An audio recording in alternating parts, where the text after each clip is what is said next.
2024 has not even begun yet, and it does seem like the presidential race is effectively frozen in place, if not over. We know who the candidates are. It's too late for another to get in. Some have already dropped out. But is it too late? Is there anyone in this country of 350 million people who could jump in at this late date and re-scramble the calculus of electoral politics? Well, there may be someone, and in fact, you already know him. You know his face. And the question is, will he get in this cycle? And that's my question for you. Well, that's really a decision for the people, Tucker. It's not something that I really think about or want to do. And Merry Christmas to you, too. But I've always believed that nothing should be off the table in life or in art. I think we could both agree that we need to get some adults back in the room, so if that means taking on the chief executive role, well, that's a sacrifice I'm willing to make for this great nation. Adults in the room, I love it. I could see it as a bumper sticker. Is that your campaign slogan? Well, that's not a bad idea. Look, I think first our country needs to stop apologizing and stiffen up. I mean, look, we got so many people running around with so many different issues like gun control, important issue, but let's be honest. The truth is, more people are killed by online trolls every day. That may be true, actually, but then they're protected by the First Amendment. They can say whatever they want. You believe in the First Amendment, I assume. Of course I do.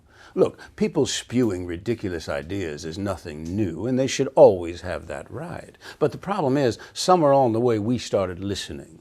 And we should remember the salient words of Benjamin Franklin, who said, "Do not believe anything of what you hear and only half of what you see." And he wasn't telling people to stop talking, he was telling us to stop listening. So let's stop blaming bots and college kids and start telling leaders what leadership really means. I love it, but how do you do that? Well, this country is mired in so much contradiction and confusion, we don't even know how we can help anyone anymore because we can't agree who needs help.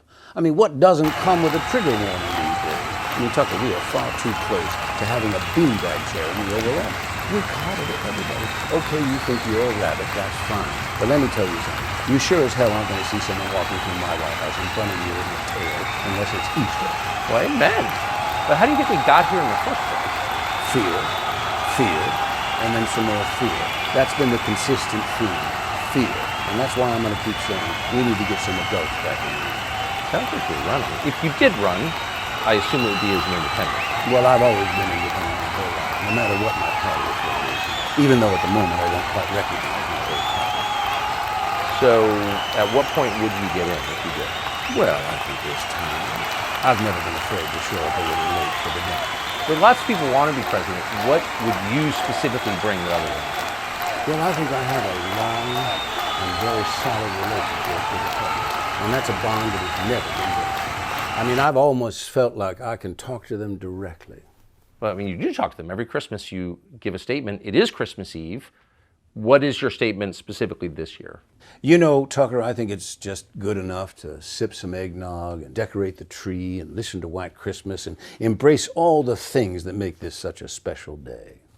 The truth is, I love nothing better on this day than to do a line of blow, drink a whiskey and Coke, hit a reindeer with my car, and wish you all the naughtiest Christmas ever. You know, you and I have something in common, actually. Oh, yes, we both got canned by our network. True, but they actually tried to kill you. Yes, but here we are, Tucker, bigger than ever. So looking back on all the drama, do you think that legacy media played a role in what happened to you? Look, I think they're trying to do their best to stay relevant.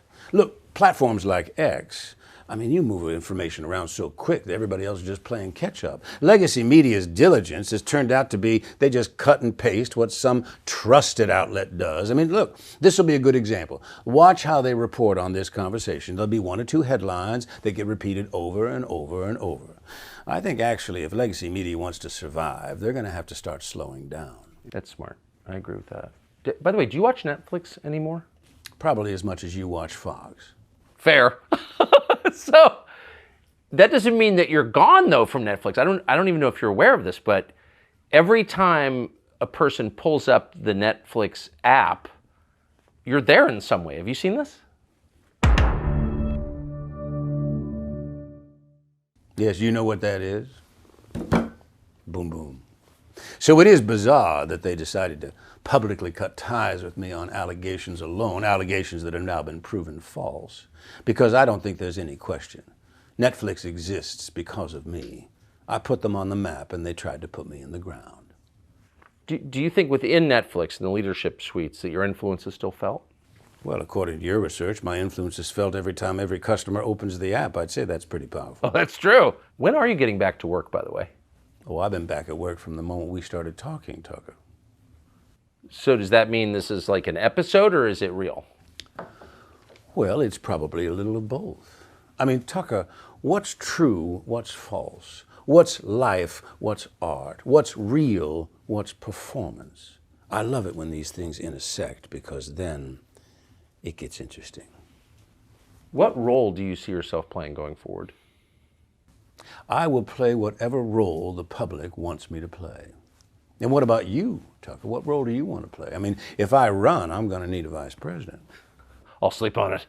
But, I mean, people have already gotten out of the race. People have dropped out already. What do you think of those? Well, you know, it's a little bit like jumping in the jacuzzi with a boner. You know it ain't going to last forever.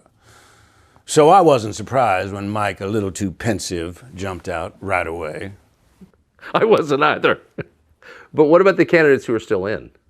Well, I like Vivek, Drain the Ramaswamy, and Nikki Haley is tough. She's no doubt learned a thing or two by watching me. But I think in the end, we need someone in the White House who's not afraid, like me, not afraid to push our country or a journalist in the right direction if it comes to that. I sure appreciate your coming on. It was great to see you. Thank you. Well, thank you, Tucker. I only showed up because I was told I would get to be on X. Not the drug, not the platform. I was curious as to what Tucker on X might be like.